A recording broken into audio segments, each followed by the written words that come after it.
Welcome back to Tokyo Chibo. I'm your host Ayla, and today we'll be talking about an absolute necessity when coming to Japan. The Suica card. We'll give you a definitive 2026 guide on how to get a Suica or a Passmo, whether you want a plastic souvenir or you want the seamless digital experience. So why do you need a Suica? Well, you can pay for transport. Don't stand there buying a single ticket. You're literally wasting your vacation time. You can pay at the konbini and thousands of stores all across Japan. You can pay at the vending machine, just click, get a drink and go. You can also even pay at the game center. If you want that plushie really badly at the UFO catcher, just click your Suica. You may have seen a number of different IC cards in Japan, but you don't really have to worry too much about which one you get. Cards are usually compatible all across the country. So you can use the Suica card that you got in Tokyo in Nagasaki, Osaka, Kyoto, wherever you want to go. Just some extra information, you need a Suica per person, whether it's a digital or a physical card. And for kids below the age of 6, they usually travel for free. Kids between the age of 6 and 11, they are able to get the child Suica, which is half off of all the fares. And you could get it at the ticket box. You could tell them that you need a child Suica and show them the child's passport. So how do you get a Suica? Well, the easiest way is to get the digital version on your phone. If you have an iPhone, load it up to your Apple Wallet and top it up using Apple Pay. The biggest update for 2026 is the Welcome Suica Mobile app.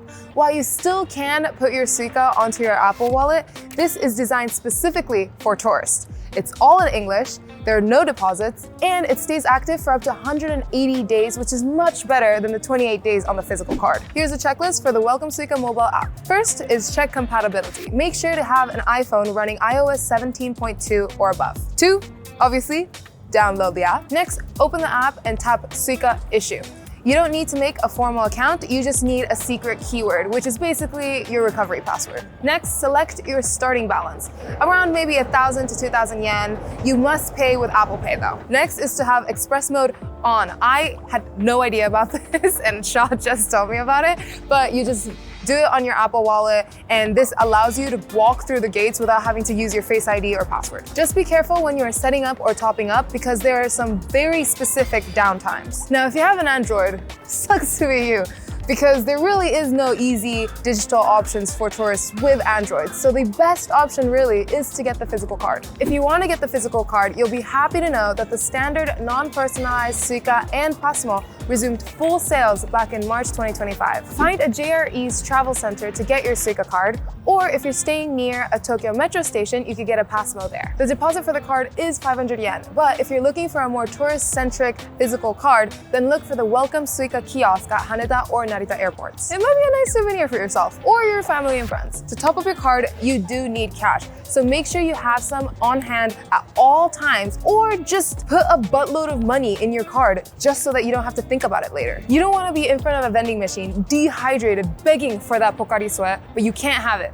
because you're 30 yen short. Also, if, like us locals, you love the long-standing penguin mascot for Suica, then this year is your last chance to get the card with the penguin because they're changing the mascot in 2027. For some peace of mind, you can also pre-purchase Suica card before you even get to Japan for pickup at Haneda or Narita Airport through Klook.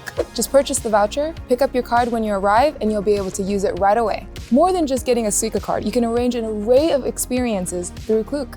Booking things in Japan can normally be quite difficult, but you'll be able to browse through activities all across Japan in your home language and easily use your international credit card to book those memorable moments you're looking for. Book your trip to Shibuya Sky and then feast on some Japanese cuisines. You could go on a guided tour or try some kintsugi.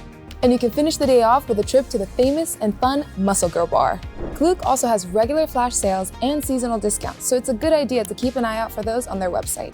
Check out the link in the description below to get started straight away on planning and booking your tickets on your PC or phone. If you get an error tapping in or out of the station, then go to the offices that's usually right next to most ticket gates and ask the member or staff to help you and they'll sort it right out for you. The most common issue is that you don't have enough money in your card, so the people at the office will help you top up. Or you can find a kiosk within the gates to top up yourself. Just make sure you have cash. If the rejection sound goes off and you can't go through, don't try to barge through the gates as if they insulted your mother. Just go to the office, they'll fix it up in seconds, and we've seen people barge through, in all honesty, kind of cringe. You might be wondering, why do I need the Welcome Suica mobile app? I could just use the Apple Wallet. Well, starting from spring 2026, You can buy Shinkansen e-tickets directly on the app. You can even purchase green car first-class seats for local trains like Narita Express or Tokaido Line.